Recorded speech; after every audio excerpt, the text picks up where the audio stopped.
For 4 years, I supported a poor girl because of the beauty mark by her eye. But one day, I suddenly noticed it was gone, replaced by a 3-inch scar. I panicked. "Where's your beauty mark?" she said nonchalantly. "What?" I grew agitated. "I'm asking you, what happened to the beauty mark by your eye?" A flicker of hesitation crossed Chloe's face. "Liam said it was ugly, so I had it removed." After a moment of silence, I said calmly, "That's fine." I stared deeply into her eyes, the love I once held for her completely gone. Without that mark, she no longer resembled Olivia Hayes in the slightest. No one knew that every time I looked at Chloe's face, I was thinking of someone else, the love of my life, Olivia. She had died on the very day we were supposed to get our marriage license. Later, I met Chloe working part-time at a bar. Seeing her face, a near-perfect match to Olivia's, I was ecstatic. Everyone said I had fallen in love with Chloe. It wasn't until the eve of our wedding that I overheard her childhood friend, Liam, telling her to leave me at the altar. It was to be his revenge for how I'd strong-armed her into this life over the years, a way to humiliate me completely. That's when I finally saw clearly that a replacement could never be the real thing. A sudden wave of relief washed over me. My voice was hoarse as I made a call across the ocean. "I'll be in Ireland in a few days.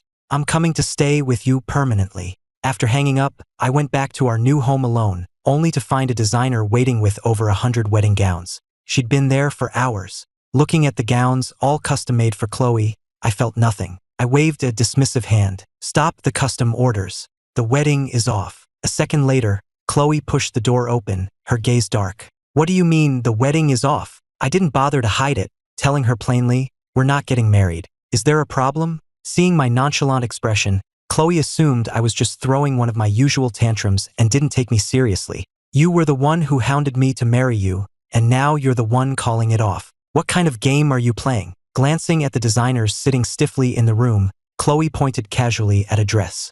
"That one will do." I said nothing, simply waved for everyone to leave. Then I asked her calmly, "Where were you today?" Chloe lied without batting an eye. "I was busy with work.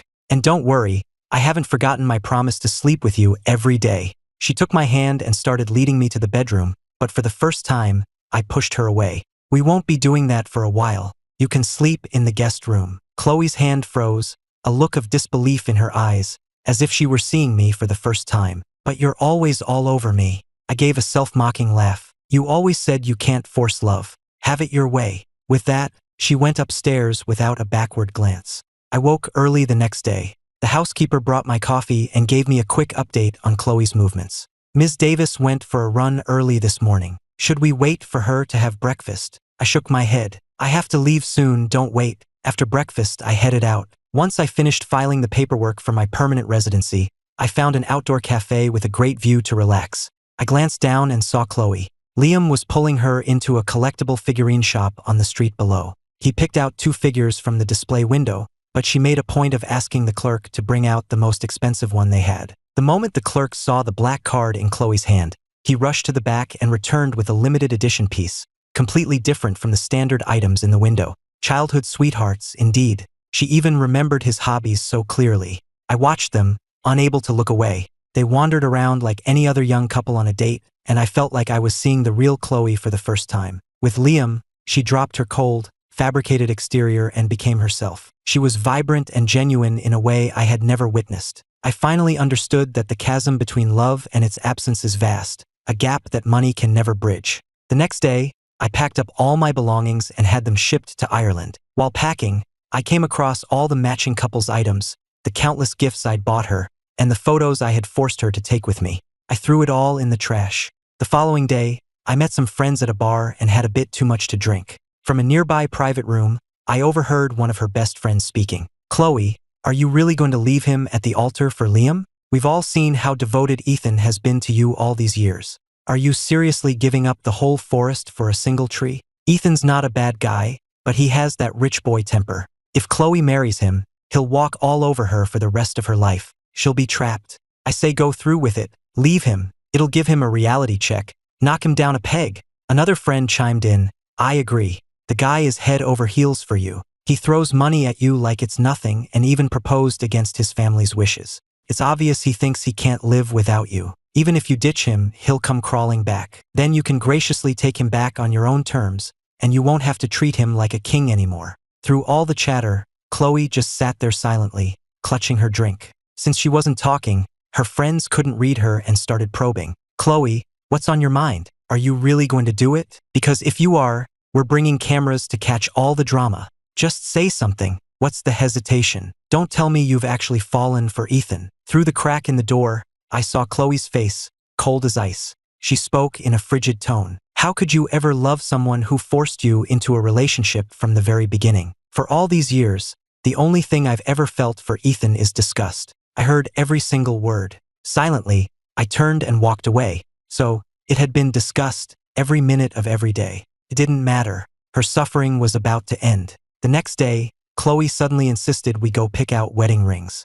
I had just spotted a diamond ring I liked when her phone rang. Something came up at work. Why don't you pick one out and head home? I was about to agree when I caught a glimpse of Liam flashing past the doorway. I took the ring and followed them quietly. I found Chloe and Liam on a bridge, arguing and grabbing at each other. Liam demanded, "You promised me you'd leave him. Why are you buying wedding rings with him?" Chloe tried to soothe him. "Liam, just calm down and listen to me." But he was beyond reason. He vaulted over the railing and jumped into the lake below. Without a moment's hesitation, Chloe leaped in right after him. I stood there, stunned, as the two of them vanished beneath the water. Was this some kind of suicide pact? I hurried to the edge of the water and saw Chloe pulling Liam toward the bank. Once they were on shore, Liam coughed up a lungful of water. "Why did you save me? If I were dead, nothing would stop you from marrying Ethan." Seeing that he was okay, Chloe soothed him in a soft voice. "Don't be like this. Please just let me explain. I won't go back on my promise. It's just, Ethan doesn't know I'm planning to leave. I can't let him suspect anything. That's why I had to go along with the ring shopping." Liam turned to her, his eyes full of emotion. "When have I ever lied to you?" Witnessing it all firsthand, I finally understood. Chloe's behavior in the jewelry store had been nothing but an act. I wasn't angry at being deceived. I was just tired. Back home, I booked a flight to Ireland, departing in 3 days. The airline called to confirm, and I answered, "Yes, that's right. The 9 a.m. flight, first class." Chloe walked in just as I was speaking. "What first class?" I hung up and said flatly, "First class on the plane." "Did your mother agree to come back for the wedding? When does she get in? Do you want me to pick her up?" She had misunderstood, but I didn't bother to correct her. "No." Chloe glanced around the house, frowning as she noticed things were missing. "Did you have someone come and clear things out?" I nodded casually. "Yeah, we're about to start a new life. It's time to get rid of useless junk." She assumed I was talking about our married life and thought nothing more of it before heading to the bathroom. For the next 2 days, Chloe was constantly out, busy with God knows what. I didn't ask. The day before the wedding, my permanent residency came through. I took a bouquet of Olivia's favorite sunflowers and went to the cemetery. "Olivia, the last thing you did before you died was leave me a letter, telling me to let you go and start a new life. But it's been 7 years, and I still haven't been able to move on. Are you angry with me? I was always good at making you angry, wasn't I? You're the only one I'll ever love in this lifetime." I stood before her grave for a long time, until the sun began to set and a call came from Chloe. "Where are you?" "Evergreen Cemetery. I'm coming to get you." After I got in the car, Chloe showed a rare moment of concern. "We're getting married tomorrow. Are you here telling family the good news? Your grandfather? Your grandmother?" I shook my head, changing the subject. "Just visiting someone who passed." "What about you? Why did you come all the way out here?" Chloe's hands tightened on the steering wheel for a second. When we got home, she walked me to the door. "Tomorrow you..." She trailed off, as if a thought had stopped her. "See you tomorrow." I didn't reply, just gave a small wave and went inside. That night, I set up a camera and recorded a video, smiling brightly for the lens. "To all our guests, I'm sorry I can't be there in person today. I can only share this news with you by video. Since the bride is planning on leaving me at the altar, there's really no point in me showing up, is there?" The next morning, I took my time getting up, had a light breakfast, and got dressed. At 7, the fleet of wedding cars arrived right on schedule. I didn't get in. Instead, I handed the driver the wedding rings and the camera with a specific instruction. "When you get to the venue, give this to the officiant. Tell him to play it instead of the pre-wedding video we prepared." Then, watching the long procession of cars drive away, I picked up my suitcase, hailed a cab, and headed for the airport. After deleting every trace of Chloe from my contacts, the boarding announcement for my flight came over the speakers. I took one last look at the city and smiled as I said my farewells. "Goodbye, New York. Goodbye, Chloe." At the wedding venue, guests were finding their seats. The lavish decorations and soft music created a romantic atmosphere. But in the bridal suite, Chloe's heart felt like it was caught in a vice. Liam and a few of her friends were with her. Liam noticed her unease and asked softly, "Chloe, what's wrong? Are you feeling sick?" Chloe shook her head, her brow furrowed. "I'm fine," her friend chimed in. "Getting nervous? That's not like you." Maybe she's just picturing Ethan standing up there all alone after she ditches him and can't help but laugh, another friend teased. Chloe managed a weak smile at their jokes, but her gaze kept flicking to the clock on the wall. The ceremony was less than half an hour away, but her heart was pounding faster and faster, so hard she felt it might burst from her chest. Why was this happening? This overwhelming feeling that she was about to lose something precious made sweat break out on her forehead. My strange behavior over the past few days replayed in her mind. My coldness toward her, the disappearing items from the house, the complete lack of warmth in my eyes when I looked at her. What was Ethan hiding? Chloe's breathing grew heavy, her chest rising and falling rapidly, her face pale. "No, I have to go see him." Liam's expression changed, and he quickly grabbed her arm. "Where are you going?" Chloe's brow was furrowed, her eyes filled with anxiety. "This is too cruel a punishment for him. I just don't want to see him publicly humiliated. Besides, I have business dealings with Miller Corporation. A scandal like this could hurt my company." Chloe patted Liam's hand. "Don't worry, I'll explain everything to him after the ceremony." But Liam's grip only tightened. "You promised me. You said you wouldn't marry him." "Chloe, we're the ones who should be together. Who cares if he's humiliated? You can just work with other companies. You're so talented, Chloe. Why do you need him at all?" This time, however, Chloe looked up at him, a complicated emotion in her eyes. "Liam, I'm just going to put an end to this. It won't change the final outcome." With that, she wrenched her arm free and strode out the door. Liam's shouts and her friends' protests followed her, but she ignored them. A single, frantic thought consumed her. She had to see me. Chloe burst into the main hall, only to find it eerily silent. Guests were looking around in confusion, and the officiant stood awkwardly on the stage. He breathed a visible sigh of relief when he saw Chloe and quickly ushered her onto the platform. She leaned over and whispered to the officiant, "What's going on? Where's Ethan?" He discreetly lowered the microphone and whispered back, "Ms. Davis, you're a bit early. It's not Mr. Miller's cue for another few minutes." Before she could respond, the officiant had raised his microphone and was trying to engage her to liven up the room. The quiet hall slowly began to buzz with conversation again. The minutes ticked by, and the officiant successfully whipped the crowd into a state of excitement, which peaked as he announced the groom's entrance. But the large doors through which the groom was meant to appear remained shut. There was no movement. The officiant's smile faltered for a second, but he pushed through, his voice booming. "It seems our welcome wasn't loud enough, and our groom is feeling a little shy. Let's try that one more time. A huge welcome for our groom." The crowd roared again, but the doors remained stubbornly closed. Chloe's heart, which had just started to calm down, began to hammer wildly in her chest again. Ignoring the officiant trying to hold her back, she rushed forward and threw the doors open herself. The officiant tried to recover awkwardly behind her. "It looks like our bride just couldn't wait to see her groom. Let's welcome the happy couple as they enter together." But his words were met with total silence. Everyone could see that beyond the doors Chloe had opened, there was no one but a few event staff. The groom wasn't there. Chloe's face went white. She stumbled a few steps through the doorway, but I was nowhere to be seen. A terrible feeling of dread began to creep over her. She was about to head backstage to the dressing room when a staff member ran up and stopped her. He hesitated for a moment before handing her a small camera. "Mr. Miller left this for you. He said you should watch it yourself." Her hands trembling, Chloe took the camera and pressed play. On the screen, I smiled. "To all our guests, I'm sorry I can't be there in person today. I can only share this news with you by video. Since the bride is planning on leaving me at the altar, there's really no point in me showing up, is there?" Chloe's pupils constricted, her grip on the camera so tight it nearly cracked. Ignoring the whispers of the guests behind her, she spun around and sprinted to the backstage dressing room, only to find it completely empty. "Ethan," she breathed. Chloe whispered my name, a sharp pain lancing through her heart as if it were being torn in two. Trembling, she pulled out her phone and called me, but the only response was the automated message. "The number you have dialed is not available." Tossing a quick "the wedding is on hold" to the officiant, Chloe ran out of the hotel. The whispers of the guests followed her like daggers. Did the groom just stand her up? I heard she never wanted to marry him anyway. Well, now she got her wish. How humiliating. She deserves it. So many women would kill to be with a Miller, and she threw it away. If a guy like that wanted to throw money at me, I'd do whatever he wanted. Chloe's pace quickened as she headed for the parking garage, a single thought consuming her: find Ethan and demand an explanation. But just as she pulled her car door open, a familiar figure stepped in front of her. Liam's face was lit with a joyful smile. He opened his arms to embrace her. You really did it. I knew you loved me. I knew you wouldn't let me down. But Chloe sidestepped his embrace, her voice cutting through his excitement like ice. Get out of my way. Her harsh tone and cold expression stopped Liam in his tracks. Chloe's voice was raw, her eyes frantic, completely ignoring the wounded look on his face.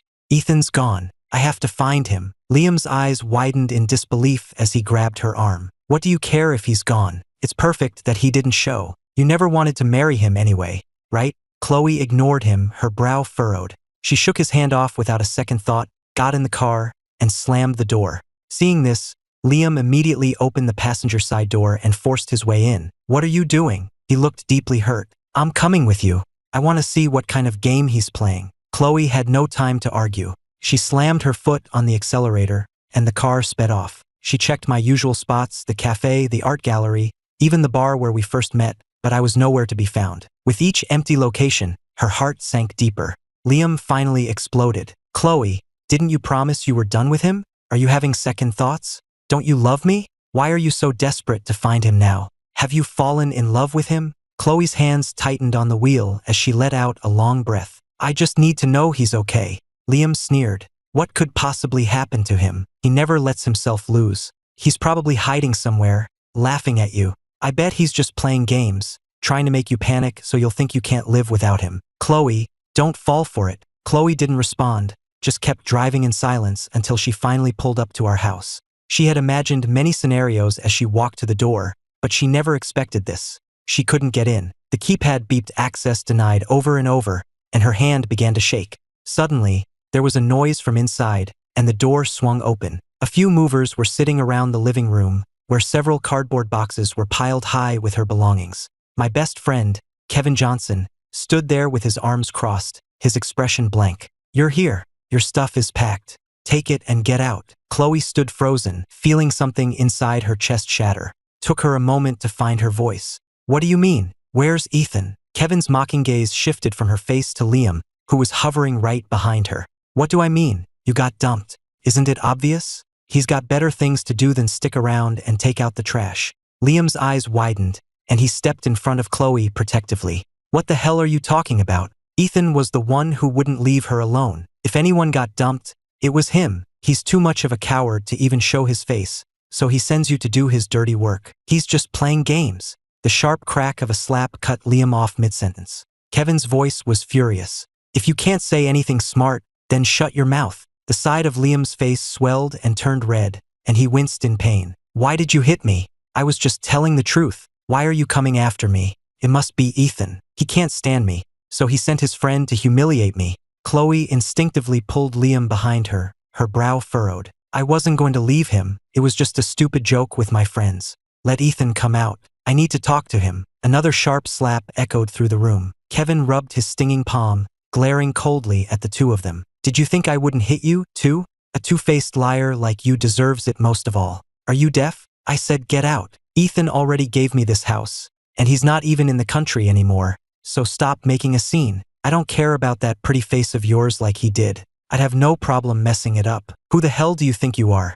If you didn't look like her, you never would have even gotten close to him. The sting spread across her cheek, but only one phrase echoed in Chloe's mind. He's not even in the country anymore. If Ethan wasn't here, where was he? Why wouldn't he even give her a chance to explain? She had just been joking with her friends. She never actually intended to leave him. And what did he mean? If you didn't look like her? Who did she look like? All those times Ethan had stared at her, lost in thought, was he looking at her, or was he seeing someone else? Once the thought took root, she couldn't shake it. Liam's voice pulled her from her chaotic thoughts. Let's just go. They're just trying to humiliate you. You don't even like Ethan anyway, so this is your chance to leave. Liam's voice droned on, but Chloe's eyes were fixed on Kevin's mocking expression, her chest heaving. Who do I look like? What did you mean by that? Kevin scoffed, clicking his tongue in annoyance. Did you two really go to the same college? How can you be so dense? Ethan left the country, And you, the substitute who got too greedy, got thrown away without a second thought. Do you get it now? Kevin's voice was steady, but each word was a knife twisting in Chloe's heart. A substitute? Thrown away? Her eyes bloodshot, she shoved Liam aside and stormed into the house. The house was spotless, with no trace that they had ever lived there. Ethan, come out. Stop playing games. The guests are still waiting for us at the wedding. She called my name again and again, her voice growing more shaky until it was choked with a sob. She had always felt that I didn't truly love her. That's why she always sided with Liam, trying to make me jealous, trying to force me to prove she was the one I loved. And yet, all those years ago, when I proposed, she could barely contain her happiness. She never admitted she loved me because she was terrified that the moment she did, I would leave. Her plan had always been to wait until we were legally married, until I could never leave her. Only then would she give me all her love, all her devotion. A couple of movers came in, grabbed the stunned, motionless Chloe, and dragged her out of the house. Everything she had ever bought was thrown out onto the lawn after her. Kevin continued, I've made myself clear. Ethan is gone. By now, his plane has probably already left US airspace. There's no one here to see your little performance, so stop being an eyesore and leave. Liam was shoved out the door right after her, and it slammed shut in their faces. Chloe, how could he do this to you? Isn't this house marital property? How can he just give it to some random guy? I don't care, you have to make him give it back. It's yours. He's my husband. Show him some respect. Liam's voice cracked, his pale face turning ashen. What did you just say? His eyes were fixed on the blood beating on Chloe's clenched fists. You've fallen in love with him, haven't you? Chloe was silent for a moment, a storm of emotions in her eyes, before she gave a quiet, affirmative sound. Liam stumbled back a step. Then what about me? What was I to you? You said you loved me. We exchanged rings. You promised you would leave him. Chloe's voice was cold, the pain from her clenched fists bringing a sharp clarity. That was just to calm you down. You kept threatening to kill yourself, and I couldn't just stand by and watch you die. You forced that ring on me. I was never going to leave him. The person I've always loved is Ethan. Liam let out a hysterical scream, cutting her off. He was almost raving. You told me you hated him. You said he forced you, that you didn't love him. Stop messing with me. Chloe. Chloe closed her eyes, her voice firm and clear. I was wrong. I love him. The words stabbed into Liam's heart like a knife. He suddenly spun around and ran to the window of the apartment hallway, throwing it open as if to jump. Fine. If you don't want me, I'll just die. There's no point in living anymore. Chloe, I can't stand you loving someone else. How could you marry another man? Chloe's eyes widened, and she took a step forward instinctively. Liam, don't do anything stupid. He stood on the ledge, looking back at her. Could you really watch me die, Chloe? If you say one more time that you love Ethan, that you want to marry him, I'll jump right now. Chloe clenched her fists. She knew he was bluffing, that this was just another threat, but she couldn't take the risk. Finally, she took a deep breath and gave in. Get down from there. We'll go home and talk. A flicker of triumph flashed in Liam's eyes, the corner of his mouth twitching into a smile. So you'll marry me? Chloe didn't answer, simply pulling him back inside. Her voice was flat. I'm taking you home. Liam thought he had won and obediently got in the car. As the scenery flew by, he stared at her, pouring out his heart, professing his love, even as Chloe drove with a stony expression, not saying a single word. But when the car stopped in front of his parents' house, he realized something was wrong. Chloe, this isn't your place. With a blank expression, Chloe unbuckled her seatbelt, got out, and opened his door. Get out. Liam panicked, grabbing onto the seat for dear life. What are you doing? Ignoring his struggles, Chloe dragged him out of the car and rang the Carter's doorbell. Mr. and Mrs. Carter opened the door and froze, seeing their red-eyed son and a stone-faced Chloe. Chloe, what's happened? Chloe's voice was ice as she pushed Liam toward them. Mr. and Mrs. Carter, from now on, I'm done with him. If he tries to kill himself again, that's on you to handle. Liam stared at her, his eyes wide with disbelief. Chloe, you can't do this to me. Chloe turned to leave. He struggled to follow, but his parents held him back. Chloe, you promised you'd marry me. You can't leave. We're meant to be together. Chloe paused for a second but didn't turn around. When did I ever promise you that? Liam, I've done more than enough for you. With that, she got in her car, hit the gas and sped away. As her car raced into the growing darkness, Chloe had only one thought: find Ethan and explain everything. She started calling our mutual friends, her voice hoarse as she asked again and again if anyone knew where I was. I hadn't made a secret of my plans. Almost everyone knew I'd gone to Ireland, but no one knew my exact address. The only person who did was Kevin, who was now staying at my house. The security gate for the neighborhood hadn't updated its records yet, so Chloe's car was still able to get in. She parked in front of the house again. As she reached for the doorbell, her palms were slick with nervous sweat. When Kevin opened the door, he was in the middle of a phone call. His face hardened when he saw it was her. "Mrs. Miller, something's come up. I have to go. Just have him call me when he gets in." Just as Chloe lunged for the phone, Kevin hung up, his eyes filled with disgust. "What do you want now?" Chloe stared at his phone, a sharp pain in her chest. "You were on the phone with his mother, weren't you? Call her back. Let me talk to her." Kevin's expression grew colder. He stepped back, shoving the phone in his pocket. "What's it to you? You didn't actually believe Ethan when he said his mother liked you, did you? Do you know why you've never had her number? It's because she can't stand you. She never gave you a second thought." Chloe's breathing quickened. "Where in Ireland did he go? You know the address, don't you? Tell me." Kevin let out a cold laugh, and the sound was followed by a sharp crack as he slapped her across the face. "I've been wanting to do that for years, but Ethan always treasured that face of yours. For years, I thought he treated you differently, that you weren't just another girl. He even wanted to marry you. And what did you do? Tell me, how did he ever wrong you? He pulled every string to build you up. He was endlessly generous to your family. And in return, you planned to humiliate him at the altar and left him in danger time and again without a second thought. He was lucky nothing serious happened. If it had, forget his mother, I would have never let you off the hook. Now stay out of our lives." With that, Kevin shoved her away and slammed the door. In that moment, Chloe felt as if every ounce of strength had been drained from her body. Back in her car, Chloe scrolled through the file her assistant had sent. There were photos of Olivia Hayes, smiling in the sunshine in a simple white dress, her eyes soft and gentle. The face was almost identical to her own. No, that wasn't right. Her face was a copy of Olivia's. Her finger trembled as she scrolled down, revealing more photos of me and Olivia together. The two of us laughing at an amusement park, holding hands. Her, asleep on my shoulder, as I looked down at her with a tenderness that was almost tangible. Her, looking back at me with a playful smile, her eyes filled with love. The very last photo was from Olivia's funeral. 22 years old, forever frozen in her prime. And I had spent the last 7 years desperately searching the world for her ghost. Chloe stared at the photo and let out a low, hollow laugh. So she really was just a replacement. No, not even that. She was just a tool he used to numb his own pain. When he looked at her, the only person he ever saw was Olivia. The phone slipped from her hand. Chloe leaned her head back against the seat and closed her eyes, 1,000 memories flashing through her mind. Her eyes snapped open. She slammed her fist on the steering wheel, and the horn blared. "Ethan, how dare you? How could you do this to me?" But a moment later, her hand fell away, limp. What right did she have to be angry?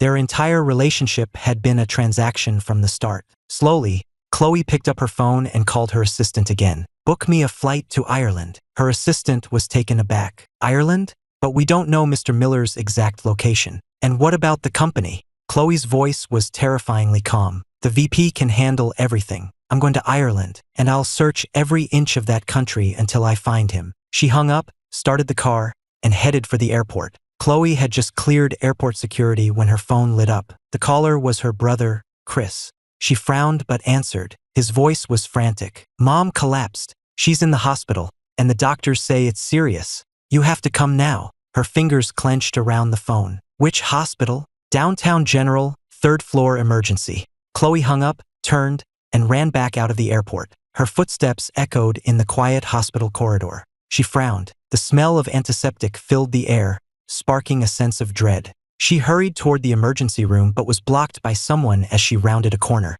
A sharp slap struck her across the face. Liam's mother stood before her, eyes red, her finger trembling as she pointed at Chloe. "Chloe Davis, if anything happens to my son, I will never forgive you." Chloe's cheek stung, but she ignored it, taking a deep breath to push down her anger. "Where is my mother?" Mrs. Carter's voice was shrill. "You have the nerve to ask about your mother? She's in there, in the same room as Liam." Chloe's eyes widened. She shoved past the woman and burst into the room. Her mother was sitting by the bed, and lying in the bed, pale as a ghost, was Liam. His wrist was wrapped in thick bandages, and his eyes were closed. Chloe's voice was hoarse, her frantic rush coming to a halt. "Mom, are you okay?" Her mother stood up, her expression cold. "I'm fine, but Liam is not." She walked over to Chloe and slapped her again. You ungrateful child. Liam has loved you his whole life. He's been completely devoted to you, and you drove him to suicide over Ethan Miller. The pain left her stunned for a moment, her expression turning to ice.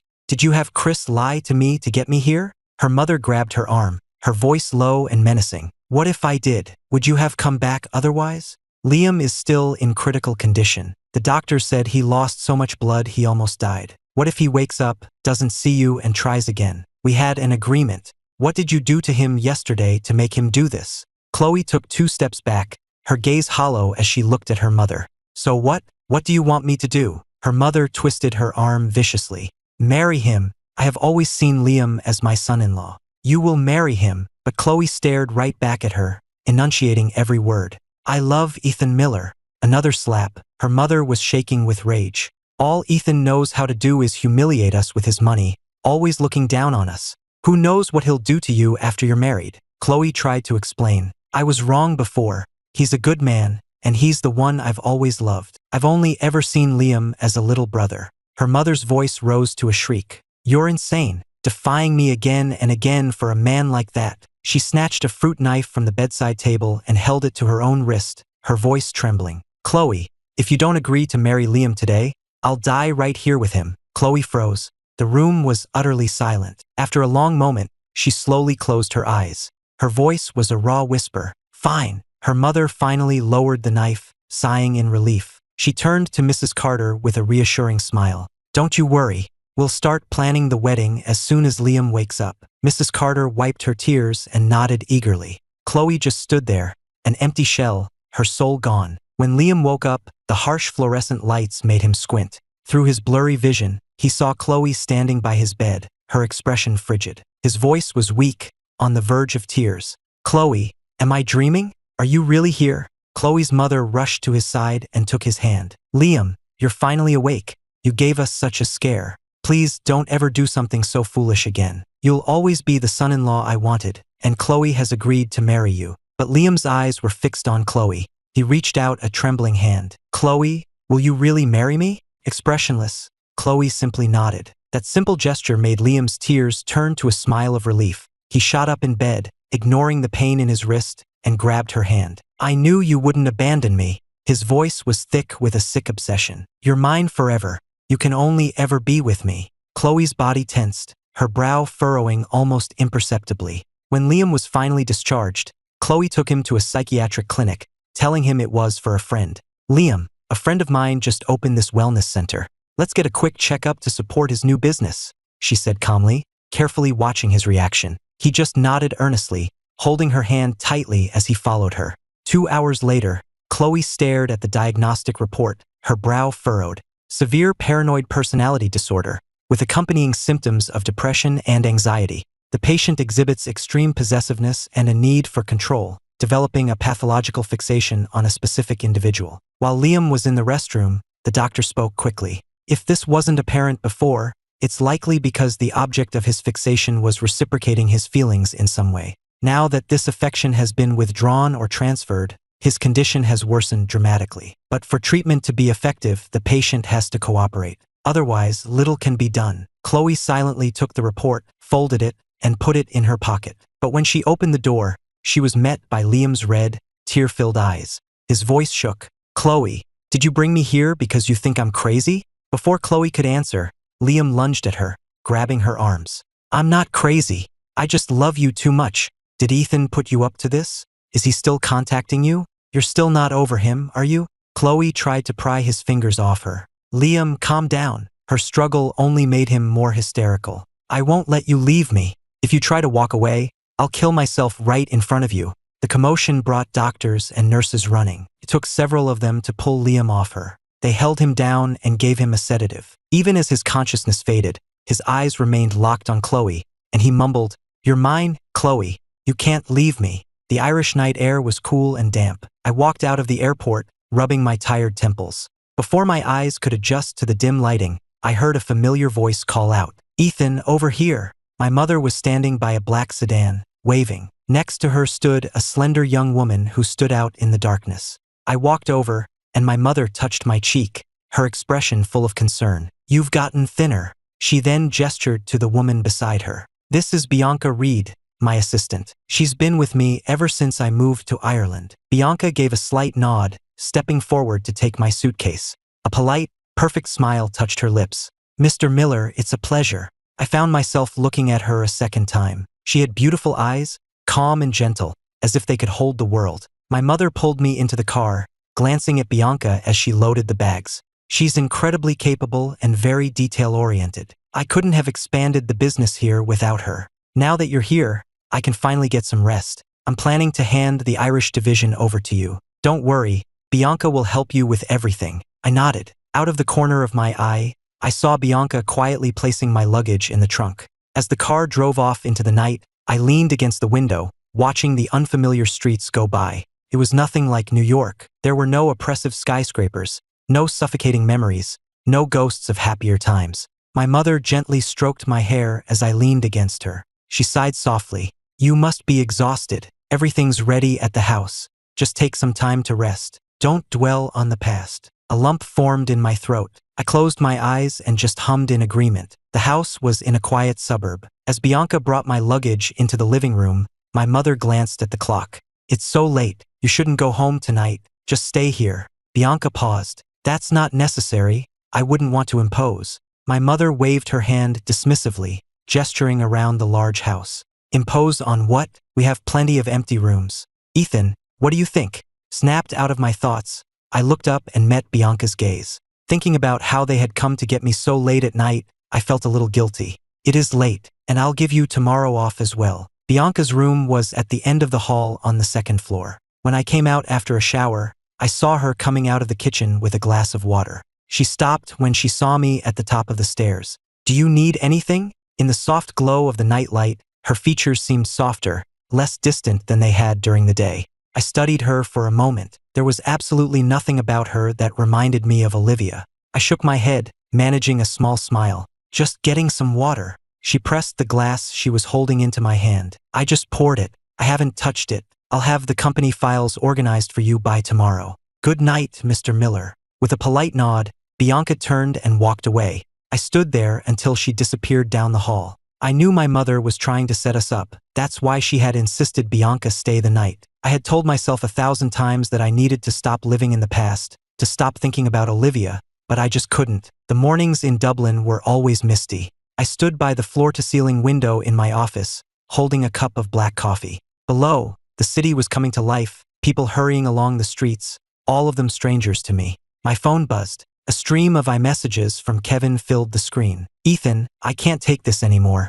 After you left, Chloe went completely insane. She's been camping outside your house every day, demanding your address in Ireland. Is she crazy? When you were treating her like a queen, all she cared about was that childhood friend of hers. Now that you're gone and have dumped her, she suddenly had some kind of epiphany about how important you were. And Liam is even worse. He saw that Chloe was still hung up on you, so he slit his wrists to force her to marry him. Now the whole town is laughing at her, saying she deserves it for choosing a loser over a gold mine. And her mother and brother are no better. You were so good to them, and they still pushed her to be with Liam. Honestly, at this point I think they deserve each other. Just let them self-destruct and stay out of your life. The messages went on, all cursing Chloe for being an idiot. My finger paused on the screen. Seeing her name pop up with a new message, I felt absolutely nothing. I wasn't even sure if, in all those years together, I had ever truly had feelings for her. Maybe, over time, I had started to imagine a real future with her. That's why I proposed. But every time she chose him, every time she hurt me, whatever small affection had started to grow would instantly vanish. I typed a quick reply, "It's over." I put my phone down and turned my attention to the mountain of paperwork on my desk. The Irish division was more complex than I'd anticipated. Even with Bianca's exceptional competence, the transition was a heavy lift. I was working late almost every night, even dreaming about spreadsheets. It was good, actually. At least it kept me from thinking about Olivia, and I had no energy left to deal with the drama back in the States. There was a soft knock on the door, and Bianca entered with a stack of files. "Mr. Miller, here is last week's financial report for your review." As I took the folder, my fingers brushed against hers. She paused for a fraction of a second before smoothly withdrawing her hand and stepping aside. I was looking down at the report when I suddenly asked, "Bianca, have you ever been in love?" The question was so out of the blue that it surprised even me. Bianca simply met my gaze, her expression calm. No, why not? I asked. Her answer was simple, a faint smile playing on her lips. I haven't met the right person. I said nothing more, returning my attention to the files, as if it had been nothing more than casual small talk. Bianca remained silent, standing quietly by the desk. Sunlight streamed through the window, casting a sharp outline on my shoulders. When I finished with the last file, she spoke again. There's a corporate reception tonight. The hosts specifically requested your presence. Should I decline the invitation? I waved my hand. No, I'll go. These corporate events weren't much different here than they were back home. All expensive suits and polite conversation. I stood in a corner with a glass of champagne, observing the unfamiliar faces. Here, no one knew my past. They only knew me as the sole heir to the Miller fortune. Their gazes held respect, not the pity or gossip I was used to. At some point, Bianca appeared at my side, holding a glass of water. Mr. Miller, you should drink less. Why aren't you networking? I asked. Her answer was matter of fact. My job is to assist you. That means I go where you go. A small smile touched my lips. Not necessary. You can take the rest of the night off. But she looked me straight in the eye and asked, in that case, may I ask you a personal question? I raised an eyebrow.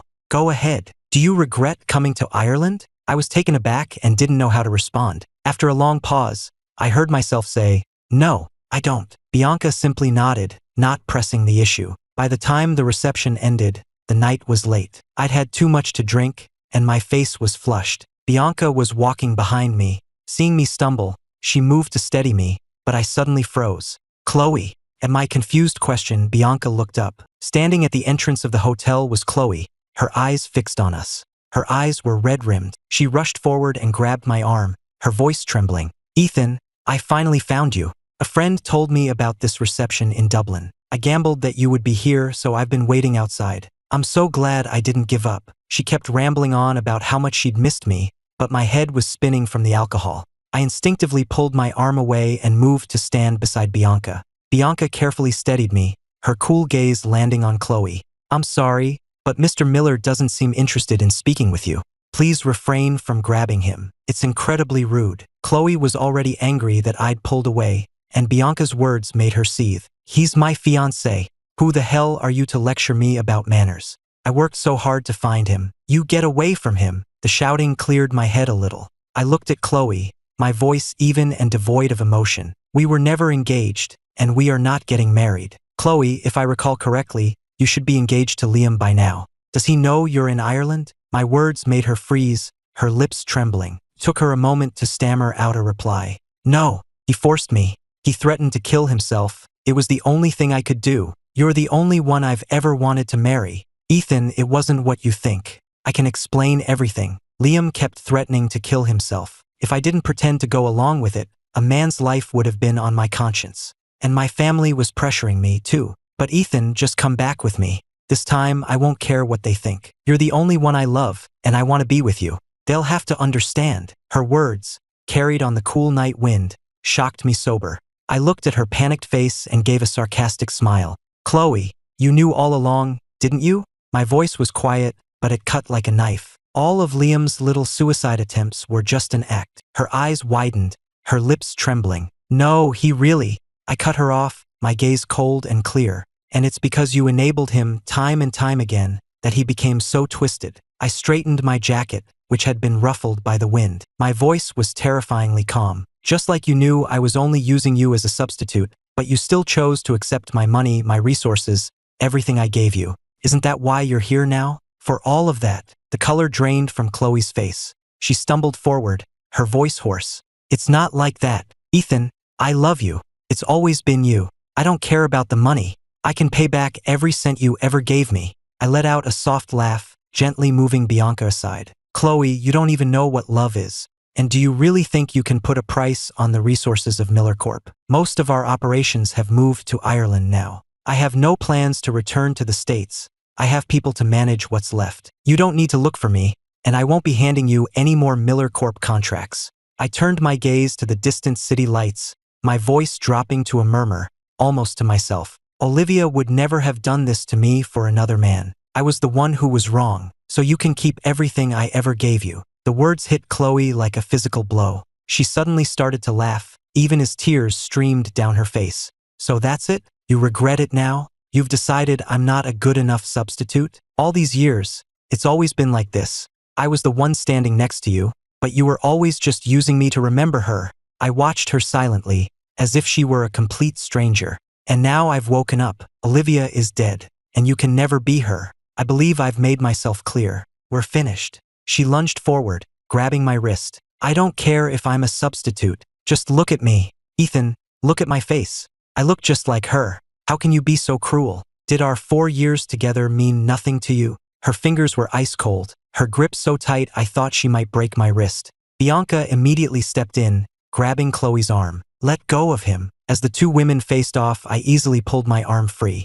I rubbed my reddened wrist, my voice calm. You know, Chloe, my only regret from the past 4 years is that I ever pretended you were her. That one sentence completely broke her. She stood frozen, watching as Bianca and I walked back into the hotel without a backward glance, our figures disappearing as if I had never been a part of her world at all. The moon was high in the sky. Chloe had followed us, parking her car just outside the house. She watched Bianca help me inside, but Bianca never came back out. The lights in the house were on, but Chloe couldn't bring herself to ring the bell. The curtains in the upstairs master bedroom were drawn, but she could faintly see the silhouettes of 2 people moving inside. Soon, the lights went out, plunging the house into darkness. Chloe's hands clenched into fists at her sides, her nails digging so deeply into her palms that they drew blood, though she didn't notice. She sat there in her car all night. The next morning, the front door opened. Bianca emerged, still wearing the clothes from the day before. At the open collar of her blouse, a pinkish mark was faintly visible,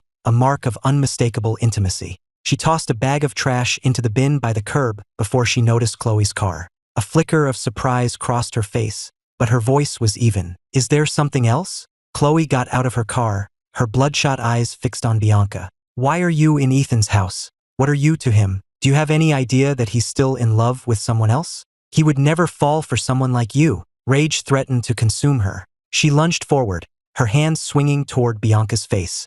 But after sitting awake all night, she was weak, and Bianca caught her wrist easily. Bianca held her fast, leaning in to whisper in her ear. I stayed because Mrs. Miller and Ethan insisted, and of course I know about the woman he loves. But from what I understand, that woman isn't you, is she, Ms. Davis? With that, she shoved Chloe away. There was a smile on her lips, but her eyes were ice cold. A replacement like you has no right to ask me anything. Enraged, Chloe lunged at her again, her hand raised to strike. This time, however, Bianca didn't move. She stumbled back, her back hitting the wall with a thud. At that exact moment, the front door flew open. I stood there, my face impassive, looking at the panting Chloe. Then, without hesitation, I raised my hand and slapped her. She stumbled back, her hand trembling at her side, tears welling in her bloodshot eyes. Ethan, I didn't even touch her. You hit me for her without even listening to me, I replied coolly. And didn't you once condemn me for hurting Liam without a shred of proof?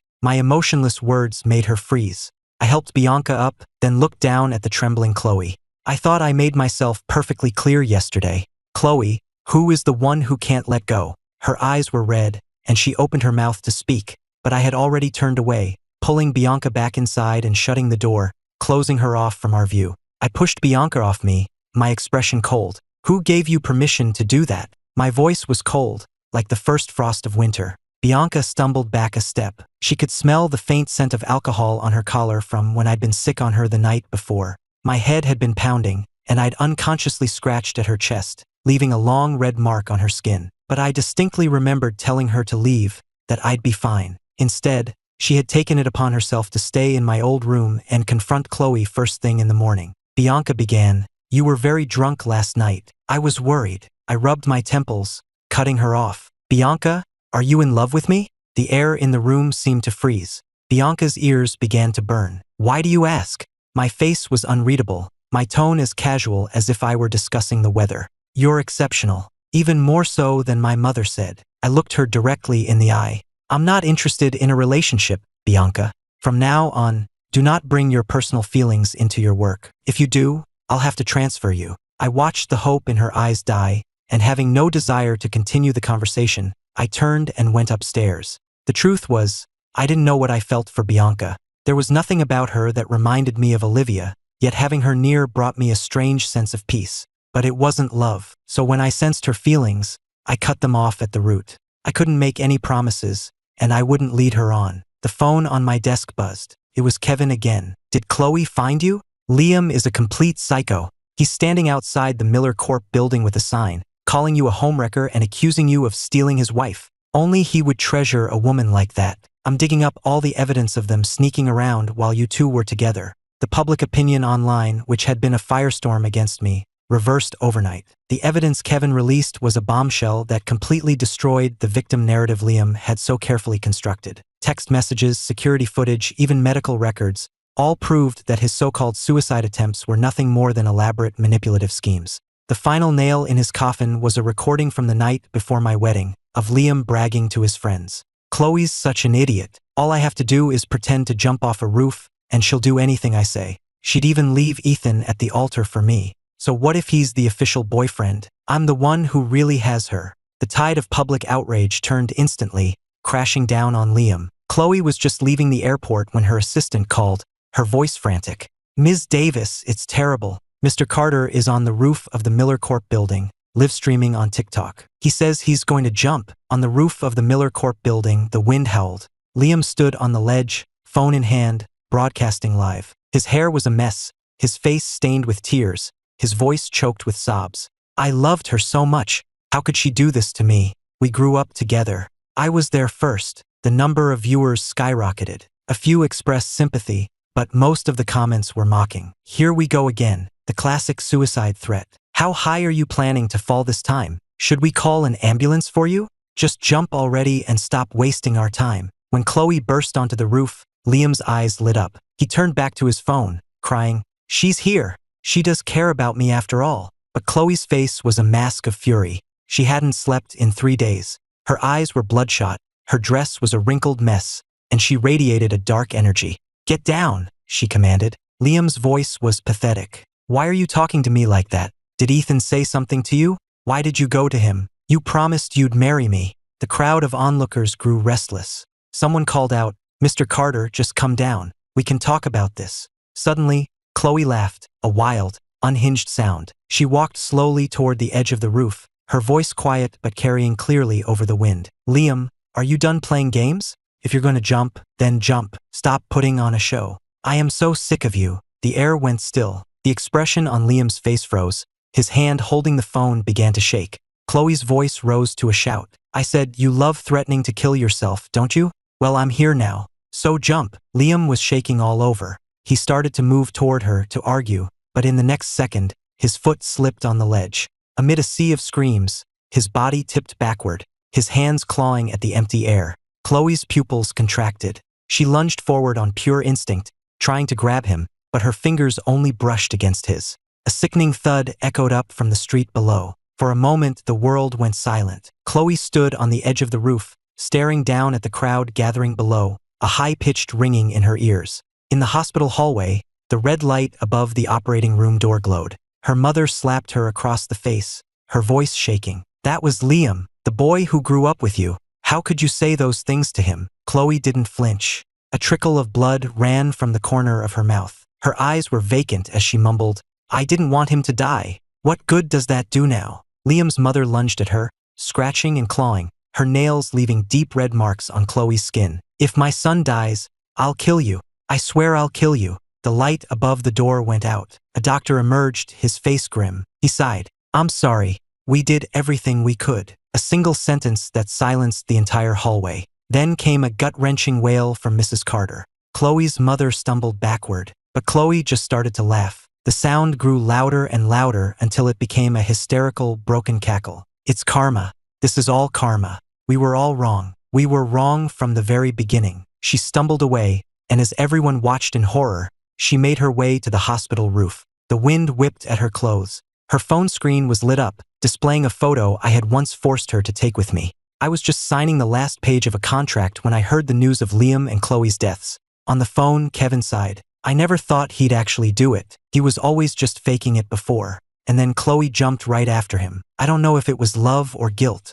"They're gone. Let's not talk about it anymore." I rubbed my temples, my gaze drifting out the window. It's all over now. Because of the whole scandal, Miller Corp had unexpectedly gained a wave of sympathy online. Even our stock price had gone up. I had planned to move the entire company to Ireland, but now I hesitated. I decided to make one last trip back to the States to reorganize our domestic operations before returning for good. I didn't tell anyone I was coming. I had no plans to see any of my old friends. After a quick trip to the office to get everything in order, I went to the cemetery one last time. I placed a large bouquet of daisies in front of Olivia's grave. In the photo, her smile was timeless, as if she were still watching over the boy she had loved her entire life. Olivia, this time, when I leave, I'm not coming back. For years, I kept asking myself why it wasn't me who died, why I was the one left to suffer. I desperately searched for anyone who looked like you, but I was wrong. I should have known from the start that you were irreplaceable. I gently wiped a speck of dust from her photograph. It's been 7 years, and I've finally learned to let go of you, and to let go of the obsessive man I used to be. Goodbye, Olivia. This time, I'm finally ready to start living again.